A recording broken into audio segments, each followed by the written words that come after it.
ने बांग्लादेश को पाकिस्तान बना डाला। बांग्लादेश के हर नागरिक को चुकाना पड़ रहा करोड़ों का कर्ज। कहते हैं कोयले की खान में कोई जाएगा तो उसे कालिख लग ही जाती है। यही हाल बांग्लादेश का हुआ है और यूनुस ने बांग्लादेश के हाथों में कटोरा थमा दिया है। एक वक्त था जब भारत ने बांग्लादेश बनाया और भारत से बांग्लादेश सीख लेता था, लेकिन एक वक्त अब है जब यूनुस ने पाकिस्तान से सीख ली और बांग्लादेश को भिखारी देश बना दिया। जी हां, भिखारी देश। यूनुस ने बांग्लादेश के हर एक नागरिक पर हजारों से करोड़ों में कर्ज चढ़ा दिया है, जिसके बाद लोगों में यूनुस के खिलाफ गुस्सा है और यूनुस को दौड़ा दौड़ा कर पीटने की बात भी कही जा रही है, जिसकी तस्वीर जल्द ही सामने आ सकती है। और आज हम वैसी ही कुछ तस्वीरों के साथ यूनुस का कच्चा चिट्ठा खोलेंगे कि कैसे यूनुस ने बांग्लादेश को भिखारी देश बना दिया और खुद बांग्लादेश का शहबाज शरीफ बन गया। नमस्कार, कैपिटल टीवी देख रहे हैं आप। मैं हूं आपके साथ हर्ष भारद्वाज। कैपिटल टीवी के इस खास शो कच्चा चिट्ठा में आपका स्वागत है। बांग्लादेश में शेख हसीना के तख्ता पलट के बाद के मुख्य सलाहकार यूनुस ने सत्ता संभालते ही देशवासियों को बड़े बड़े सपने दिखाए थे, लेकिन एक साल से भी कम समय की सरकार में बांग्लादेश के हालात और बिगड़ गए हैं। कानून व्यवस्था से लेकर अर्थव्यवस्था तक सब बिगड़ चुका है। एक रिपोर्ट के मुताबिक बांग्लादेश का हर एक व्यक्ति करीब 41,000 रुपए के कर्ज में डूब चुका है। हर बांग्लादेशी पर $483 का सार्वजनिक बाहरी कर्ज है। ये खुलासा बांग्लादेश बैंक की ओर से जारी किए गए एक आंकड़े से हुआ है, जो बताता है कि देश का बकाया विदेशी ऋण $103.64 बिलियन तक बढ़ जाएगा। इस रिपोर्ट के बाद लोगों में हड़कंप मचने की उम्मीद है। कमजोर होते टका, बढ़ती वैश्विक ब्याज दरों और अनिश्चित अंतर्राष्ट्रीय आर्थिक माहौल की वजह से बांग्लादेश के कर्ज में और वृद्धि होने की उम्मीद है। इससे राजकोषीय गुंजाइश कम हो सकती है, भविष्य के विकास खर्च में कटौती हो सकती है और व्यापक आर्थिक स्थिरता पर दबाव पड़ सकता है। बांग्लादेश की अर्थव्यवस्था पर ग्रहण अगस्त 2024 से लग गया, जब यूनुस ने देश की सत्ता को संभाला। उनके प्रशासन की इस नाकामी के बाद उनके खिलाफ बांग्लादेश में विरोध की लहर पैदा हो गई है। बांग्लादेश की बर्बादी के और भी कई कनेक्शन हैं, जिसे भी आज हम आपको बताएंगे, क्योंकि यूनुस ने बांग्लादेश को ऐसा बर्बाद किया कि अब वो सालों साल भी इस बर्बादी की भरपाई नहीं कर पाएगा। चीन के साथ मिलकर किया बांग्लादेश का बंटाधार। एक तरफ पाकिस्तान के साथ मिलकर यूनुस ने बांग्लादेश को बर्बाद किया, तो दूसरी तरफ चीन के साथ मिलकर भी वो ऐसा ही कर रहा है। चीन के प्रभाव में आकर यूनुस ऐसे काम करने लगे हैं जो उनके देश के लिए आत्मघाती हो सकते हैं। बांग्लादेश लगातार भारतीय एक्सपोर्ट पर पाबंदियां लगा रहा है। पिछले हफ्ते भारत ने भी जवाबी कार्रवाई करते हुए ऐसे उपाय किए हैं, जिससे बांग्लादेश का करीब 42% एक्सपोर्ट प्रभावित हुआ है।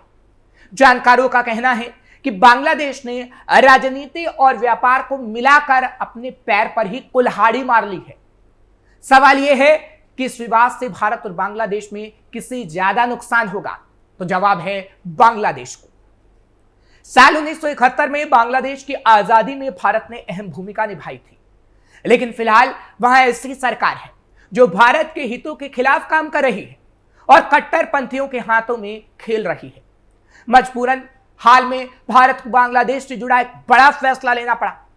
सरकार ने बांग्लादेश से भूमि बंदरगाहों के जरिए आयात को नियंत्रण करने का ऐलान कर दिया। इस फैसले से बांग्लादेश से $77 करोड़ से अधिक के आयात पर असर पड़ेगा।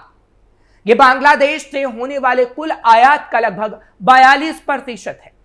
बांग्लादेश अब केवल कोलकाता और मुंबई पोर्ट से ही रेडीमेड कपड़े भेज सकता है। चीन की गोद में बैठा बांग्लादेश। अब तक बांग्लादेश से भारत आने वाले 93% readymade garment 11 land border post से आया करते थे, लेकिन अब उन्हें बंद कर दिया गया है। इसी तरह कई और चीजों की आवाजाही भी लैंड बॉर्डर पोस्ट के जरिए रोक दी गई है। इसमें कार्बोनेटेड ड्रिंक, प्रोसेस्ड फूड, लकड़ी का फर्नीचर, पीवीसी गुड्स और कॉटन वेस्ट शामिल है। बांग्लादेश पिछले कुछ समय से भारतीय सामानों पर तरह तरह की पाबंदियां लगा रहा था। इसके जवाब में भारत सरकार ने बड़ी कार्रवाई की।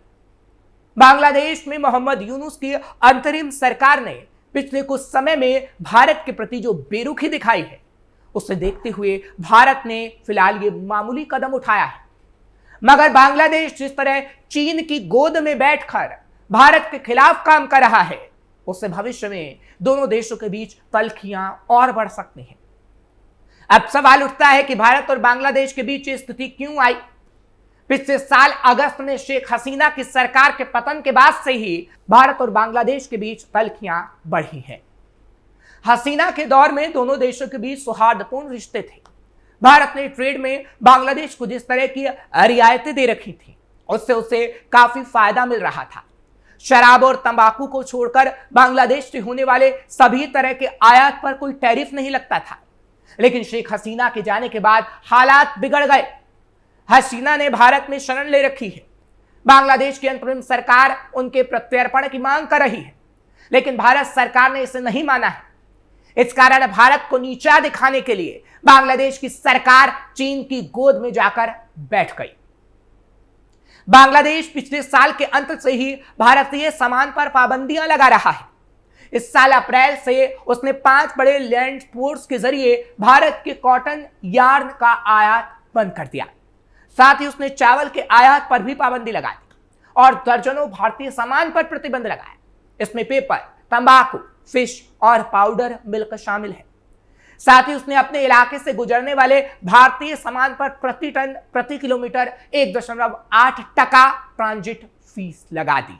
साथ ही उसने बंदरगाहों पर भारतीय सामान की तगड़ी चेकिंग शुरू कर दी। इससे सामान की डिलीवरी में देरी होने लगी।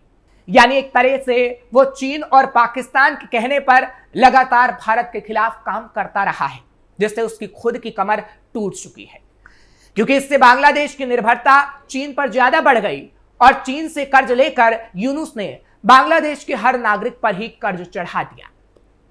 फिलहाल यूनुस के इस कारनामे को देखकर यूनुस को बांग्लादेश से खदेड़ने की बात भी हो रही है, जिसकी प्लानिंग भी की जा रही है। और अब तो बांग्लादेश 2 बड़े देशों के बीच भी उलझ चुका है। बांग्लादेश में उथल पुथल। बांग्लादेश एक ऐसे मोड़ पर खड़ा है जहां एक तरफ अमेरिका है तो दूसरी तरफ रूस, और वो दोनों के बीच में फंसा हुआ है। नोबेल विजेता मोहम्मद यूनुस, जो इस वक्त देश की अंतरिम सरकार चला रहे हैं, 2024 के अगस्त में शेख हसीना की सरकार के जाने के बाद उन्हें उम्मीद थी कि बांग्लादेश को एक स्थिर और निष्पक्ष चुनाव की ओर वो ले जाएंगे। लेकिन सत्ता का नियंत्रण डॉक्टर मोहम्मद यूनुस के हाथ में आया तो उनकी नीयत बदल गई। देश और गहरे सियासी संकट में चला गया। सेना प्रमुख जनरल वकार उज़्जमा ने साफ अल्टीमेटम दे दिया कि दिसंबर तक चुनाव कराओ, वरना सेना को दखल देना पड़ेगा। छात्र संगठन कह चुके हैं कि जब तक चुनाव सुधार नहीं होते और शेख हसीना के शासन की जांच नहीं होती, वो चुनाव स्वीकार नहीं करेंगे। बीएनपी और जमाते इस्लामी सड़कों पर संघर्ष की तैयारी में है और विदेशी दखल, जो अब खुले तौर पर बांग्लादेश की दिशा तय करने की कोशिश कर रहा है। एक तरफ अमेरिका, दूसरी तरफ रूस, और दोनों का अपना अपना एजेंडा। सेना और यूनुस में बढ़ती दूरियां। बांग्लादेश की सेना और उसके प्रमुख जनरल वकार उज़्जमा अमेरिका से उलट दिशा में बढ़ रहे हैं। रूस की ओर अप्रैल में जनरल जमा का मॉस्को दौरा इसी रणनीतिक बदलाव का संकेत था। वहां उन्होंने रूस के सैन्य और रक्षा कंपनियों से मुलाकात की, जिसके बाद पहली बार रूसी नौसेना के जहाज बांग्लादेश पहुंचे। यह सिर्फ एक सैन्य साझेदारी नहीं, बल्कि एक राजनीतिक संदेश था कि सेना चाहे तो सत्ता संभालने को भी तैयार है।